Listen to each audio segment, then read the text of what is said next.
তো বন্ধুরা সবাই কেমন আছো? আশা করি তোমরা খুব ভালো আছো। তো আজকে আবার খাওয়া সামান ফিল্ড থেকেই আরামবাগ এসবপুর থেকে মাল উঠছে বন্ধুরা।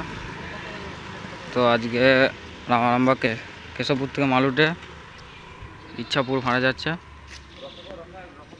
দেখো বন্ধুরা, প্লাস 80% মাল লোড হয়ে গেছে। তা শুধু চঙাগুলো করলেই হয়ে যাবে বন্ধুরা। তো এখানে বন্ধুরা দু নাইট ভাড়া আছে।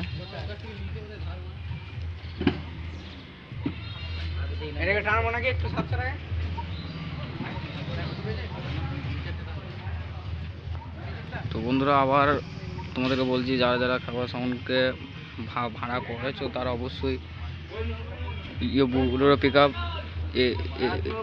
একে 90 আনার চেষ্টা করো বন্ধুরা। তো ওই গাড়িতে মালটা খুব ভালো ব্যবস্থায় যায় আর ভালো লোড হয় বন্ধুরা, ওগুলো তো দেখতে হচ্ছে বন্ধুরা। আর কালকাতে এখানেই মাল সব কথা ছিল, এখানে মাল ছিল রাতে ক্লাবে। তো চলো বন্ধুরা, এই চমকগুলো চাপালি হয়ে যাবে। তো চলো বন্ধুরা, আজকের মতো বাই, ভিডিও শেষ করলাম। দেখা হচ্ছে চলো বন্ধুরা, বাই।